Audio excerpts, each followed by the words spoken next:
रामे वो सीता के दीदी भावर परत है, दीदी भावर परत है। देवता मन दीदी मोर फूल बरसा,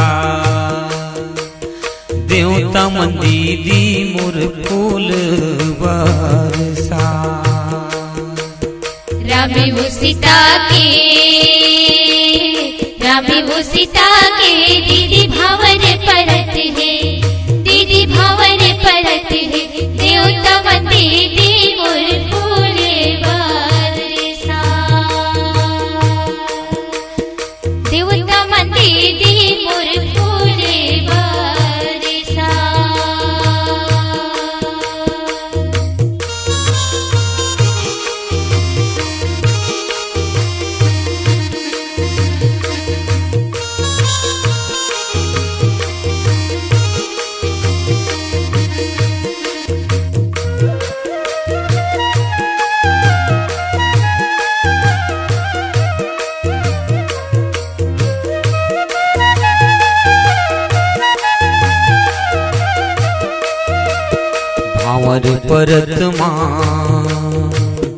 भावर परत माँ सोहे जननी के अंगना, सोहे जननी के अंगना। चंदन मला करके सर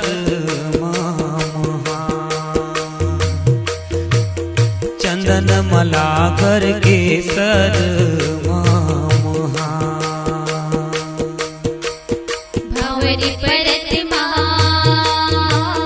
भावर परत माँ सोहे जननी के अंगना, सोहे जननी के अंगना। चंदन मला करके सर चंदन मला करके सर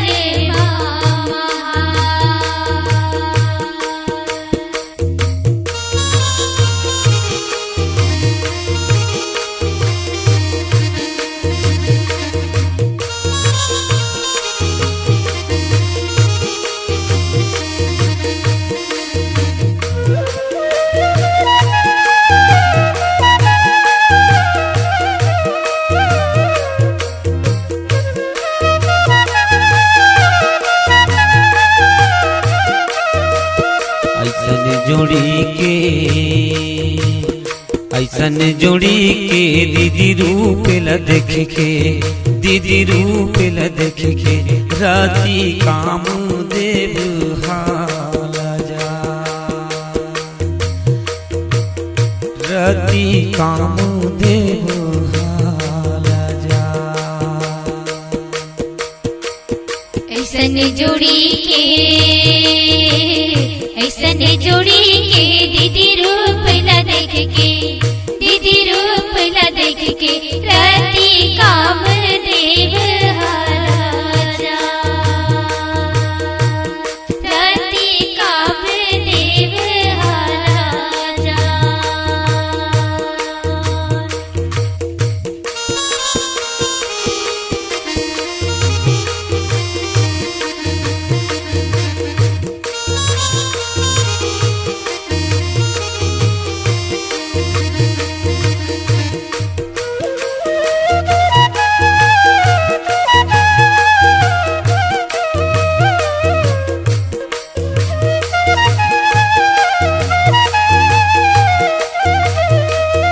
तीनों लोक दीदी 14 भुवन हाँ, दीदी 14 भुवन हाँ। भावर देख के मोर आनंद माया, भावर देख के मोर आनंद माना।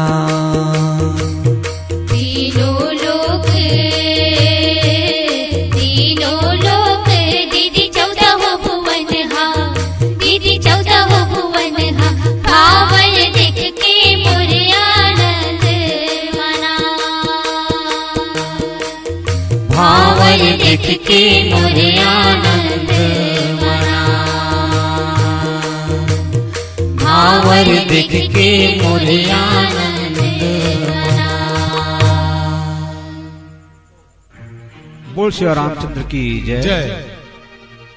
कनक कलश मणि को पर रूरे रुचिर सुगंध मंगल जल पूरे निज कर मुदित राय अरु रानी धरे राम के आगे आनी। भैया भावरी प्रथा संपन्न होए के बाद में है ना, जिन संपन्न होए के बाद में टीकावन के कार्यक्रम आते, तो माता और पिता ये नियम आज भी चलन में आते हैं। माता और पिता दोनों जन पचहर निकालते है ना। तो यही किस्म के कनक कलश भरी कोपर, कनक नाम सोना के कलसा में कोपरा है, लोटा है, दूध है, ये सब ला करके भगवान राम के और माता जानकी के पांवला धोवत है। और जब पांवला धोवत देखते ना, तो एडहर बैठे रहा है कौन है? वशिष्ठ जी महाराज और राजा दशरथ जी। ये मन दोनों जन गोठियावा, कैसे गोठियावा? और फोकट में कर बाप बन गए के। अच्छा अच्छा। वशिष्ठ जी महाराज क्या फोकट के कर मैं गुरु बन गए। काबर और भाग्य एकर जागे जनक जी के, जिन्हा प्रभु के पांवला धोवत है। आज हम ओकर बाप बन गए तो ओकर पांवला तक नहीं छुए सकते। सही बात है। तो हम ज्यादा किस्मत वाला जनक जी। ए प्रकार से चर्चा करते हैं। और भावरी प्रथा संपन्न होने के बाद भैया अब आगे का तो टीकावन के पारी है। तो जय ध्वनि बंदी वेद ध्वनि मंगल गान निशान सुनी हर्षहि बरसहि विबुध सुरतरु सुमन सुजान। जौन बनी फिर राजा घर में काय की कमी, हाथी घोड़ा पालकी और अनेक प्रकार के दहेज के रूप में टिकावन के रूप में ला के रखते हैं। और सुनसन श्री ग्वाल खर्ची है और साथी के स्वर में ये सुंदर भजन। बोल श्री रामचंद्र की जय।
दाई तुर टिकै नोनिया चहर बचहर वो।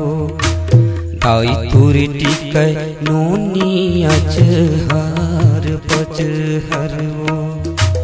दद तुर टिकै धेनु गाए नवो। दद तुर टिकै धेनु गाए नवो। दाई तुर टिकै बेटी अचहर बचहर वो। दाई तुर टिकै बेटी अचहर बचहर वो। दद तुर टिकै धेनु गाए नवो। दद तुर टिकै धेनु गाए नवो।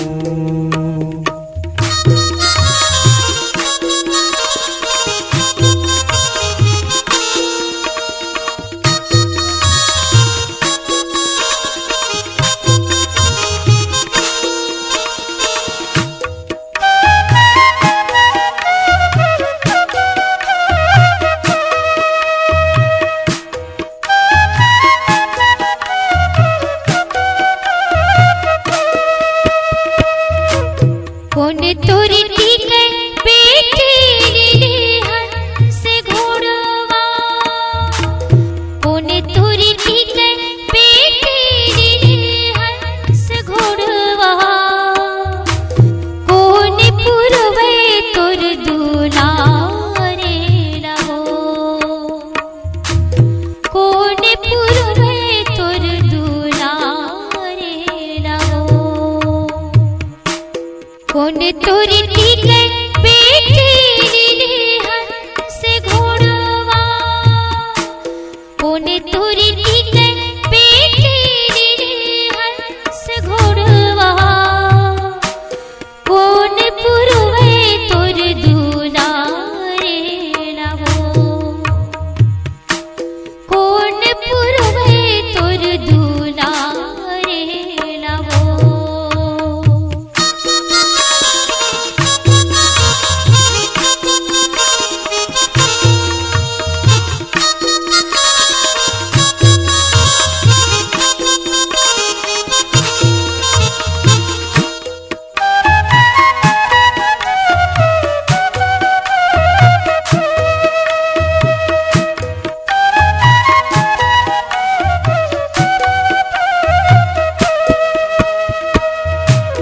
भौजी तोर टिकै नोनी लिली हंस घोड़वाओ भौजी तोर टिकै बेटी लिली हंस घोड़वाओ भैया पुरवै तोर दुलारे लवो भैया पुरवै तोर दुलारे लवो भौजी तोर टिकै नोनी लिली हंस घोड़वाओ भौजी तोर टिकै बेटी लिली हंस घोड़वाओ भैया पुरवै तोर दुलारे लवो भैया पुरवै तोर दुलारे लवो भैया पुरवै तोर दुलारे लवो भैया पुरवै तोर दुलारे लवो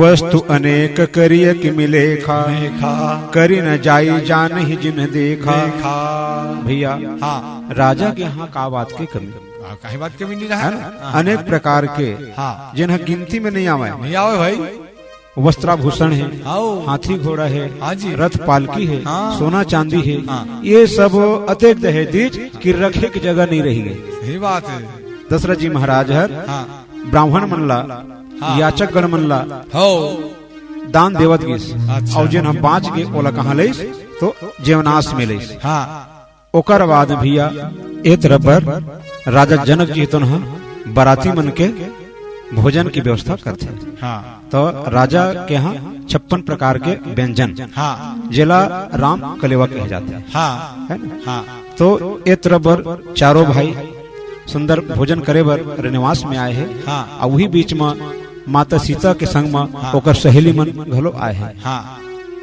और देखिस तहन फिर दोनों जन के बीच में बड़ा सुंदर ठिठोली हाँ अच्छा है हाँ ठिठोली चलते हाँ एक दूसर ला कमजोर हाँ दिखाए खातिर बर हाँ गीत गाय लगते हाँ तो आओ सुनथन ये सुंदर भजन अवधपुरी ले आए ललन हो बैठे जीवन जीवन बल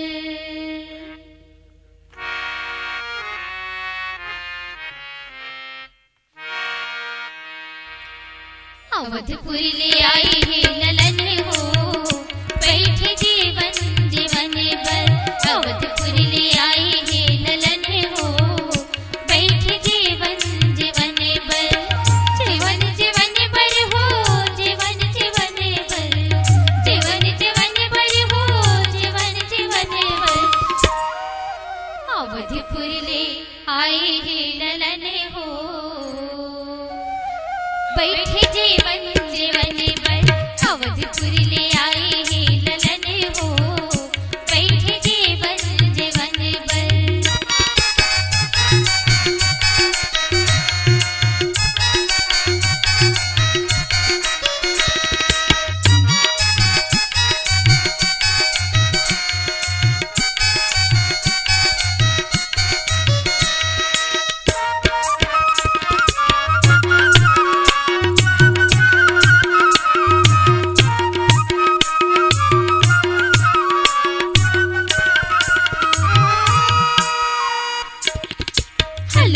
पूरी खीर मेवा बने हैं, हलवा पूरी खीर मेवा बने हैं, 56 भोग के कलेवा बने हैं, 56 भोग के कलेवा बने हैं। सुघर मंगल गीत गाए हो, सुघर मंगल गीत गाए हो, प्रभु राम के प्रसन्न पर सुघर मंगल गीत गाए हो, प्रभु राम के प्रसन्न पर।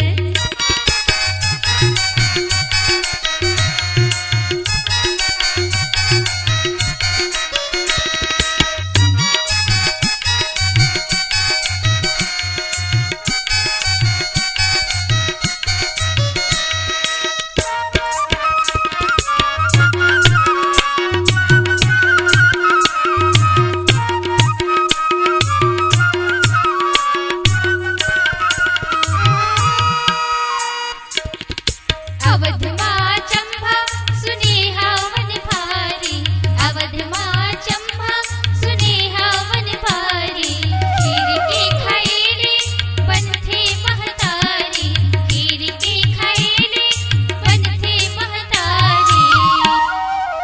सखी मन ठिठोली मढ़ाए हो,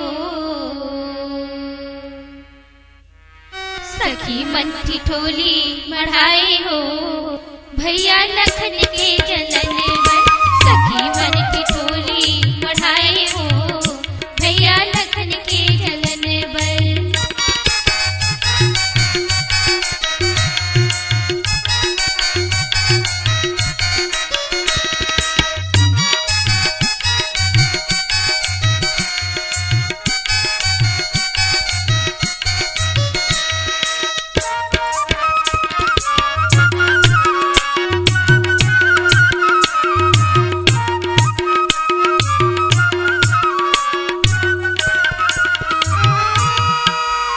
जनकपुर के महिमा लायड़ बड़ बाता थे, भुइया के भीतरी माँ बेटी बेटा पाथे।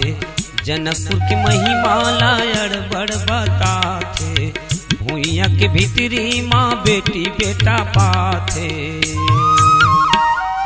नर नारी के नैये यहाँ काम हो, नर नारी के लिए यहाँ काम हो, नोनी बाबू के जन्म भर अवधपुर ले आए हन ललन हो, बैठन जेवन जेवन बर।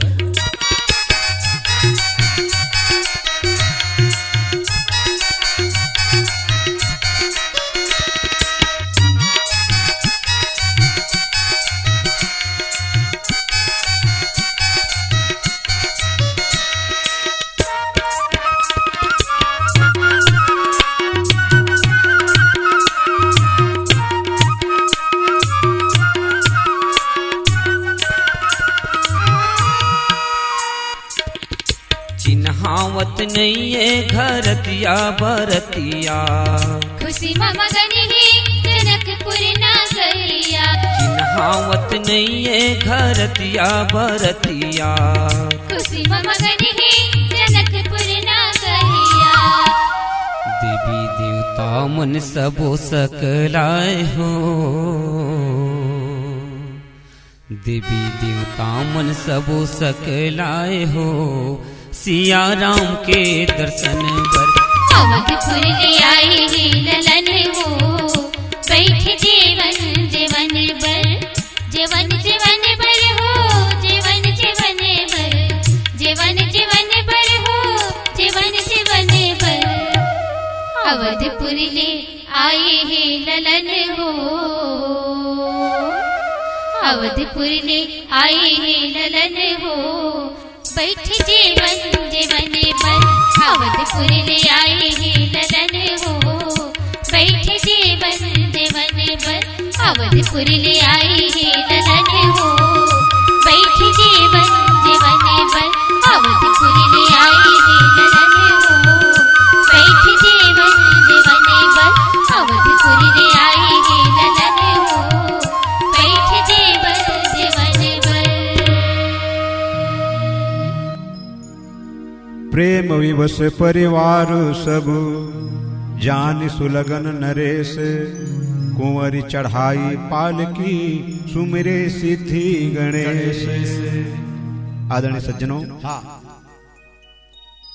राजा दशरथ जी महाराज ला हाँ जनकपुरी में आए। हाय कतका दिन बीत गए? कतका दिन जी? 2 महीना बीत 2 गए। महीना। संत मन बताते भैया, घरतिया और बरतिया हाँ अते को मन खुशी में हाँ झूमत है, नाचत है कि समय के पते नहीं चलत है। नहीं चलते, कोनो हा घर के सुधे नहीं लेवत है। नहीं लेवाते। यही बेरा में गुरु वशिष्ठ जी महाराज है राजा दशरथ जी लगे थे हाँ आगे थे कि राजन अब हमरा अवधपुरी चलना है, हाँ। वहाँ के राजपाट ला भी देखना है। देखना है। तो चलो जनक कराना विदा मांगे। दशरथ जी महाराज है हाँ अपन गुरु वशिष्ठ जी महाराज के हाँ आज्ञा लपा करके आगर के जनक जी के पास में विदा मांगे बर जाते। जाते। जनक जी महाराज हर विदा की तैयारी हाँ कृष्ण करी कृष्ण तो जी। बड़ा सुंदर हाँ अपन चारों जन बेटी हाँ सीता, मांडवी, उर्मिला, श्रुति कीर्ति, हाँ ये चारों जन अपन पुत्री मन बर सुंदर 4 ठन पालकी हाँ मंगवाई। हाँ। चारों ठन पालकी में चारों जन राजकुमारी मन बैठे आगू आगू जात है। हाँ और ओकर बिरह में, हाँ। ओकर बिछड़न में हाँ जनकपुरी के हाँ नर नारी मन, हाँ वहाँ के पशु पक्षी मन हाँ पाछू पाछू जात है। हाँ। और कहा थे का हाँ। तो आओ समसन शिवगाल खर्चिहा और कर संगवारी के स्वर में ये सुंदर भजन बोल श्री रामचंद्र की जय। जय।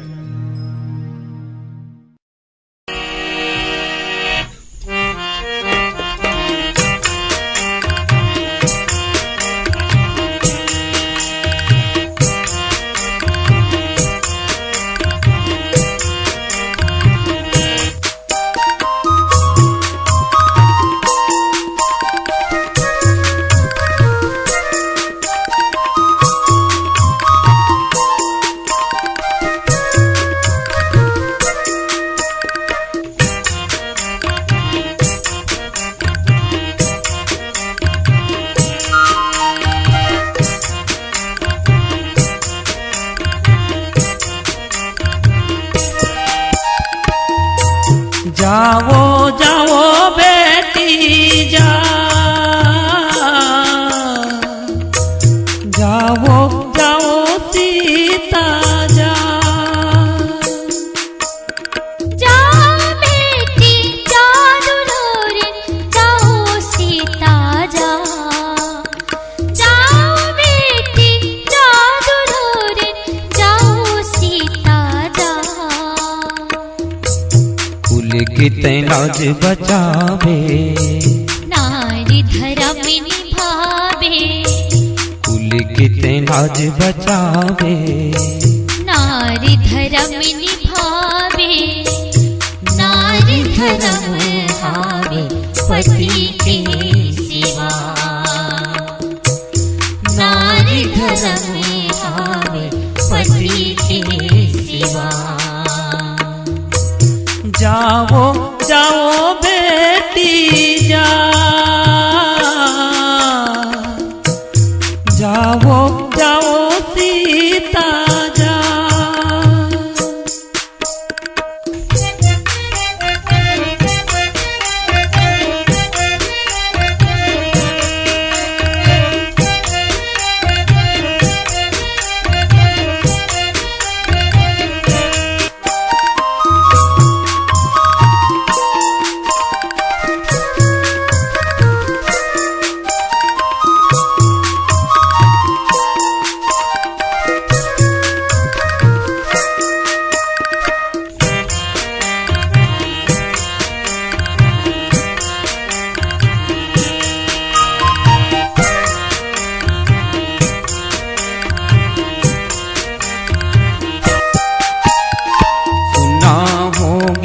जनकपुर हा जनक के फुलवारी।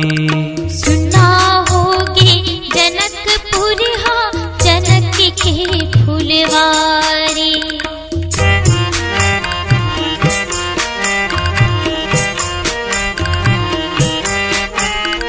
घर अंगना सबो सुनना परे राज दुआरी।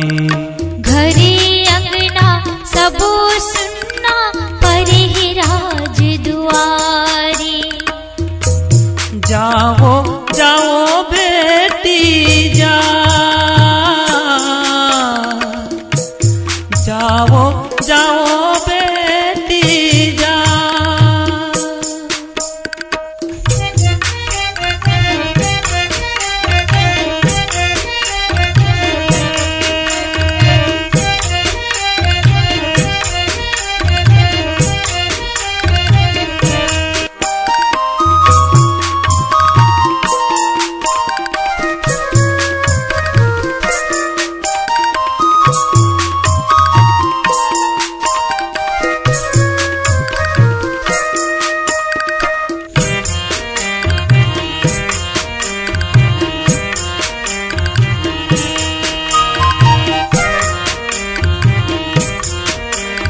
अवधपुर माँ जाके सीता सब धर्म ला निभावे।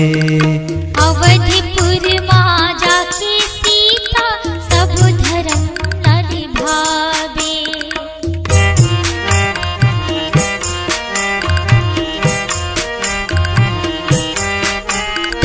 ऐसन कर तप करबे बेटी दुनिया में नाम कमावे। ऐसन कर तब करबे बेटी दुनिया में नाम कमावे। जाओ जाओ बेटी जा, जाओ जाओ बेटी जा।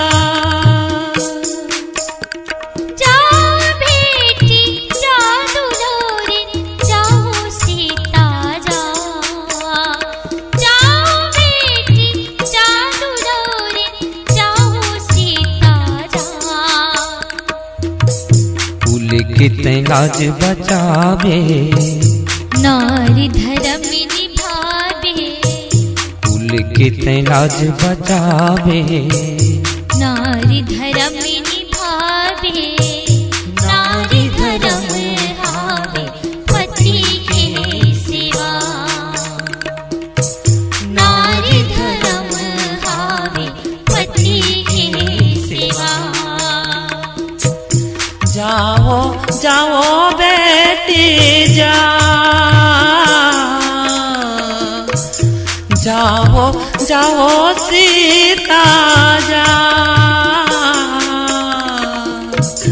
जाओ जाओ बेटी जा, जाओ जाओ सीता जा। जाओ जाओ सीता जा। बोल श्री रामचंद्र की जय। समय के सुरहा बड़ा बेसुरहा, जस आंधी तूफान। समय बड़ा बलवान होते भाई, समय बड़ा बलवान। भैया आदमी है बलवान नहीं हुआ, समय है बलवान होते।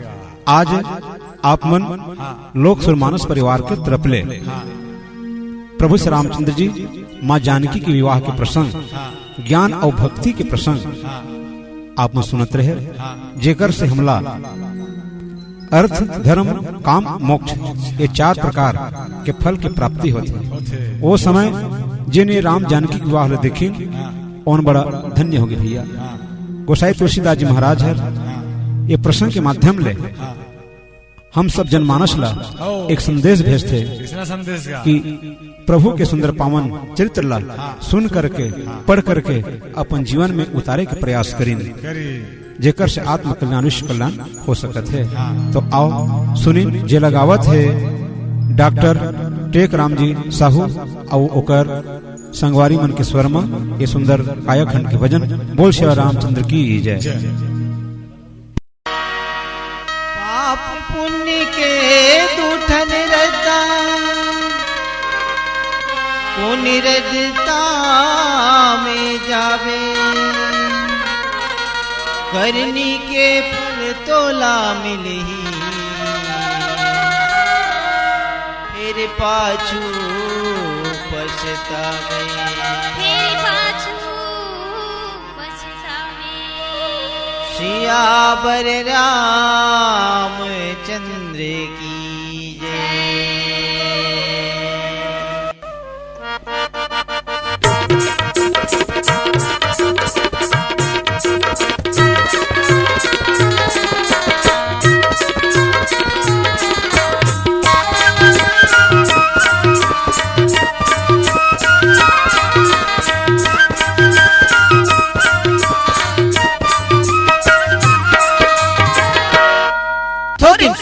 मितान जिनकी 2 दिन के जान थोड़ी सुन ले। थोड़ी सुन ले मितान जिनकी 2 दिन के जान थोड़ी सुन ले। थोड़ी सुन ले मितान जिनकी 2 दिन के जान थोड़ी सुन ले। थोड़ी सुन ले मितान जिनकी 2 दिन के जान थोड़ी सुन ले। पाप पुण्य के दूठन रहता, पाप पुण्य के दूठन रहता, काम जाना है चुन ले। थोड़ी सुन ले। थोड़ी सुन ले मितान जिनकी 2 दिन के जान थोड़ी सुन ले।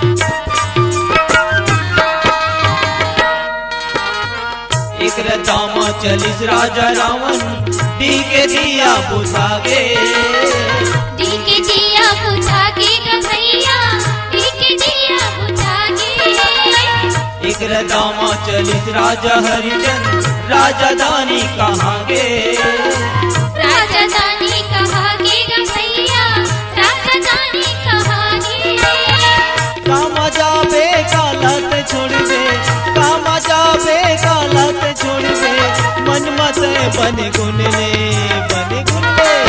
थोड़ी सुन ले बिचार की 2 दिन की जान थोड़ी सुन ले बिचार की 2 दिन की जान थोड़ी सुन ले